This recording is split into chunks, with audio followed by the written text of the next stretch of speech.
అటువైపు ఎంతమంది ఉన్నారన్నది కాదు, వాళ్ళు ఎదుర్కొంటున్నది ఎవరిని అన్నది ముఖ్యం. అటు ఎంతమంది గుంపు కడుతున్నారంటే ఇటువైపు ప్రత్యర్థి అంత బలంగా ఉన్నట్లు వాళ్ళు అంగీకరించినట్లే. విలన్ గ్యాంగ్ ఎంత ఎక్కువ ఉంటే హీరో అంత బలవంతుడు అని చెప్తున్నట్లే. ఇప్పుడు ఆంధ్రాలో కనిపిస్తున్న రాజకీయ చిత్రం గతంలో ఎప్పుడో చూసిన పరిస్థితులను స్ఫూరణకు తెస్తున్నాయి కదా. అవును, నిజమే. అప్పట్లో 2009లో వైఎస్ రాజశేఖర రెడ్డి సారథ్యంలోని కాంగ్రెస్ పార్టీని ఎదుర్కొనేందుకు TDP plus TRS plus CPI plus CPM కలిసి మహాకూటమి ఏర్పాటు చేశాయి. మరోవైపు చిరంజీవి ఏర్పాటు చేసిన ప్రజారాజ్యం దూకుడు సైతం ఆ రోజుల్లో గొప్పగానే కనిపించేది. దాదాపు చిరంజీవి ముఖ్యమంత్రి అయినట్లే అని ప్రచారం నడిచింది. చిరంజీవి పార్టీ కారణంగా కాంగ్రెస్ కు కాపులు దూరమైనా వీటన్నింటినీ అడ్డుకొని మళ్లీ ఆనాడు వైఎస్ సారథ్యంలోని కాంగ్రెస్ పార్టీ విజయ పతాకం ఎగిరేసింది. అంతేకాకుండా ఆనాడు రెండోసారి యూపీఏ ప్రభుత్వం ఏర్పాటుకు అవసరమైన కీలకమైన ఎంపీల్లో 33 సీట్లు అప్పటి ఉమ్మడి ఆంధ్ర నుంచి వచ్చినవే కావడం గమనార్హం.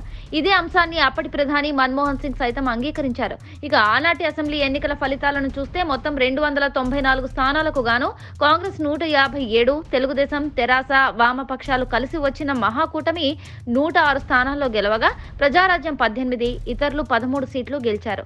అంతిమంగా వైఎస్ఆర్ మళ్లీ ముఖ్యమంత్రి అయ్యారు. ఇటు సమర్థుడైన నాయకుడు నిలబడితే అటు ఎంతమంది నిలబడినా ముందుగా అరుపులు కేకలు వినిపిస్తాయి. ఒకసారి రాజు కత్తి దూస్తే ఆనకు వినిపించేవి ఆర్తనాదాలు. చరిత్ర పునరావృతం అవుతుంది అంటారు. అంటే గతంలో జరిగిన సంఘటనలు, సన్నివేశాలు మళ్లీ జరుగుతూ ఉంటాయన్నమాట. అంటే ఫలితాలు కూడా మళ్లీ అలాగే వస్తాయన్నమాట.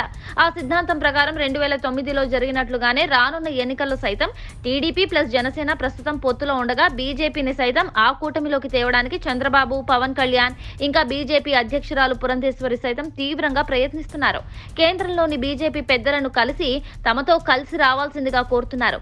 ఎన్నో రకాలుగా బీజేపీని తమతో కలుపుకునేందుకు ఎన్నో రకాలుగా చంద్రబాబు ప్రయత్నిస్తున్నారు. ఇక కమ్యూనిస్టులను సైతం తమతో తీసుకుపోయేందుకు కూడా వెనకాడరు.